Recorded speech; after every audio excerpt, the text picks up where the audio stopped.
I'm gonna make this fun for you.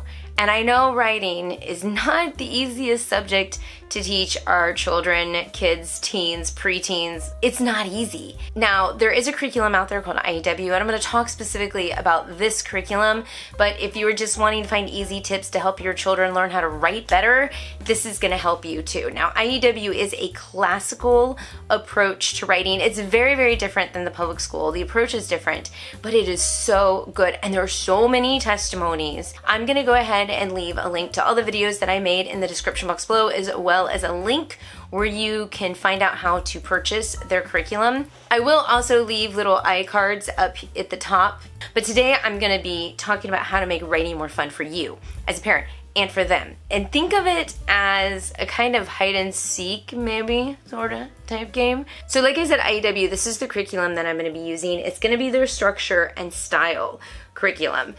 All of their curriculum is very similar when it comes to the format and how it is laid out. So whatever structure and style curriculum that you have, I love structure and style. And I also love how each chapter or each unit, each lesson gives you a different topic that you're going to be writing about, and they get to learn so many different things.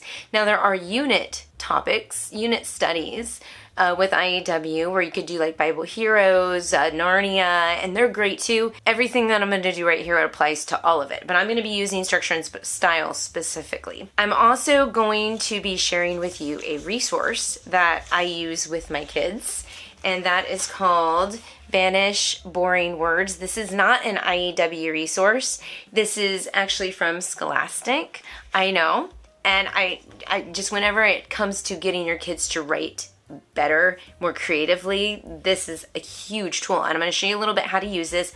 IEW also has some tools as well within their resource folders for the kids and online as well. And I'm going to be using and showing you this checklist a lot and referencing this.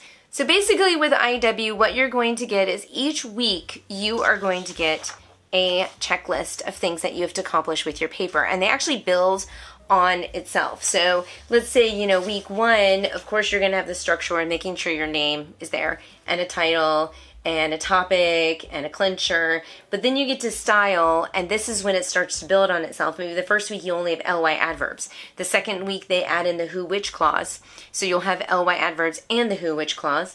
Then maybe they'll add in the strong verbs, and so it builds on itself, and they're adding more different things that you are going to put in each paragraph of the paper that you are going to write. Now this sometimes seems very daunting for children because they're having to struggle when they're searching for all these different, they call them dress-ups, by the way, when all they're looking for these dress-ups to shove into something that they wrote. It's frustrating, but you have to trust the process because it's trying to get you into a habit of teaching your kids how to expand their vocabulary and create different types of sentence structure naturally. And it's a good thing. We don't want boring sentences for our kids. And sometimes when we read the paragraph back that the kids write, it may seem a little bit awkward. And if it's a little bit awkward, that's okay in the beginning when you're getting started. Eventually you want to, as you're reading through it, fix the unawkwardness, and I'll kind of explain a little bit what I mean by that later on in this video. But the hard part is finding out how you're going to get these things shoved into each paragraph. Now I will say, when you get your program with IEW, they usually give you a source text of some kind, whether it's something that you're creating or your one little story that you're going to rewrite and make it more interesting, or you'll have several stories that you have to put together into one final paper. When they're young, it's going to be one paragraph, and as they get older, it'll move into 5 paragraphs, just like when you're learning how to write with the traditional approach. Let me just show you what we do, actually. I am going to pull a story that, I should say my daughter worked on, and I'm going to read through her base story, and then I'm going to show you what we do when we sit down together. Let me rewind just a little bit. I give her the assignment. She watches the videos. If they have videos attached to it, she starts to write her paper. She turns in her rough draft. She may or may not have all of the dress-ups that I talked about. Just as a side note, Fix-It Grammar goes along with IEW, and it kind of does the same thing. It teaches all those different grammatical mechanic type things. Even if you don't use it with IEW, it's really good because it just builds on it. It's a very nice pattern because we're doing a spiral here. We're reviewing the things that we learned, and we don't realize, after a while it becomes habit, we don't realize how much we've learned until we get to the very end. Going back to what my daughter wrote, she writes her paper, she turns it into me as a rough draft. And then we are going to sit down and we're going to work through it together to see if we could find more fun words to add in here. It's kind of like a little hide and seek. Here's the first, I'm taking a paragraph at a time. It's 3 paragraphs. First paragraph. Eating with family or friends can give you benefits. For example, people will stop working to talk about life and how things are going. In 2012, teens told people that when they ate with their family, they were healthier.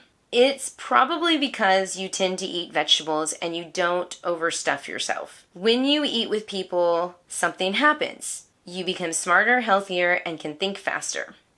Also, in 2014, if you eat with your family 5 times a week, you learn more. That is why I would prefer to dine with family and friends at home. Okay, it's pretty good. It's got a lot of facts in there. When I read something like this, I don't see all the dress-ups that IEW is requiring you to place in. Sometimes it happens naturally, but sometimes it doesn't. So the first thing I do, the first thing at the top of the list is the ly adverb, which is actually really, really fun to find. So what I'll say to my daughter is I'll say, hey, let's find a verb. Find me a verb. So she's searching through paper. We'll take the first sentence that says, eating with family or friends can give you benefits. All right, where's the verb? Can give you. That's a great verb. So how are we going to make can give you more interesting? Well, let's add an ly adverb. And so we brainstorm like, okay, and if she can't think of any right away, we will turn to Banish Boring Books. If you open Banish Boring Books, by the way, there is a link to this if you want to purchase it. It's down in the description box below. But it starts off with a great table of contents. You can see that there's essay verbs, there's different movements. They give you a ton of different vocabulary words and synonyms.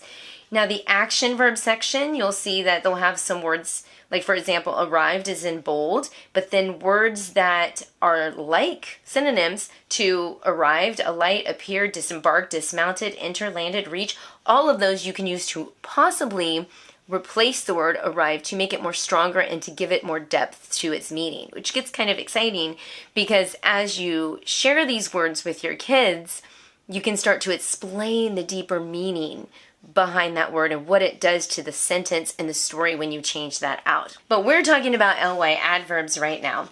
So skipping down to the ly adverb page, you're going to see there are the same idea.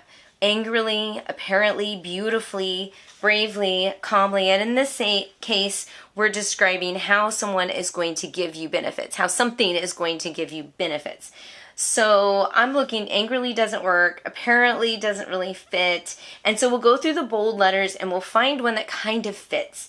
And maybe enthusiastically, right? Eat with friends and family enthusiastically gives you benefits. I don't know, that didn't really work too much. Surprisingly, that's a really nice one, and that one's actually in bold. So I'm going to see actually, amazing, astonishingly, incredibly, interestingly, what word fits in there, and you can try out the sentence with these different words. So eating with friends and family, astonishingly, can give you benefits. Or remarkably, shockingly, can give you benefits. Try out the different words and see which one flows the best.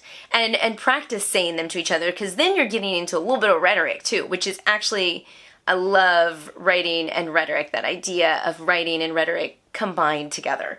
So that is something that you can do with adding some ly adverbs, finding the verb, and then finding something that just flows to make it just so beautiful and in depth.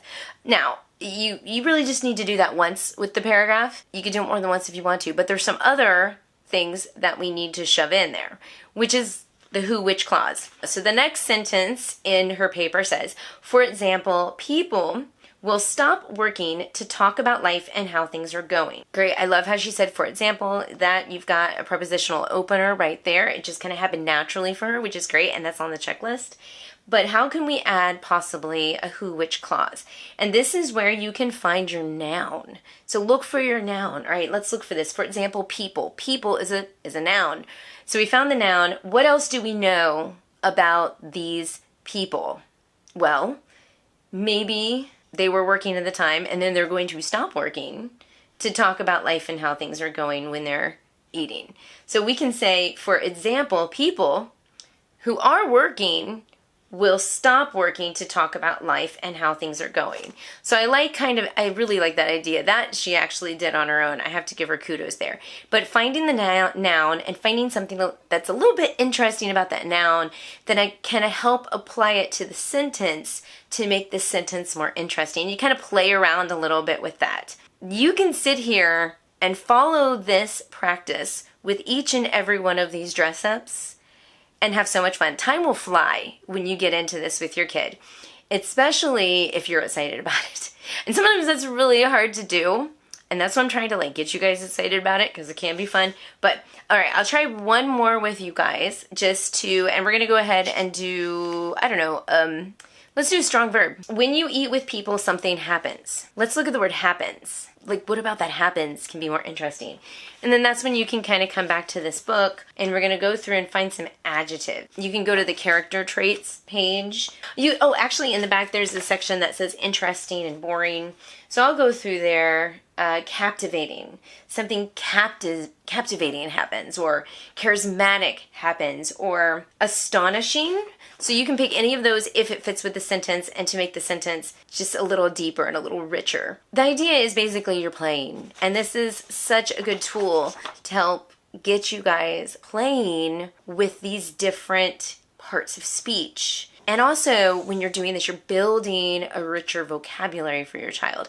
Now, there is something in IEW, and it's not just IEW, it's in general with writing in general. There are boring words. And in the back of this book, there's a whole page of boring words. And they actually will give you the page number on where you can find other words to replace those words. So, a lot. We hear that one a lot. All right, it says to go to page 44. Abundant, bountiful, copious, countless, endless, immeasurable, incalculable, infinite. I mean, the list goes on. Many, plenty of, scab, swirl, swarming of, teeming of, unconditional. If there's a word in the sentence that they may be repeating a lot and it's boring, you can replace it. And so IEW actually says, say, said. That's another one that tends to be boring a lot. This book actually has a whole entire 2-page spread on words that you can replace say and said with. Another one is go and went, think, thought, eat, ate. And this one's about eating. So it's really hard. I mean, we could use eating here and there, but eating, ate,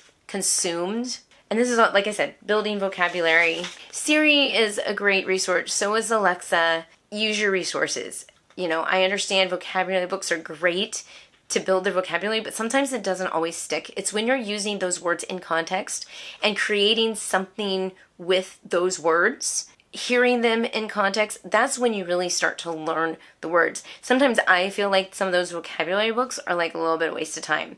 So my feeling is get rid of the vocabulary books, now start to work with them on their writing process and incorporate those new words, and it kind of balances out the time. And they also think that they're doing less work. And they will probably thank you very much for getting rid of those vocabulary words.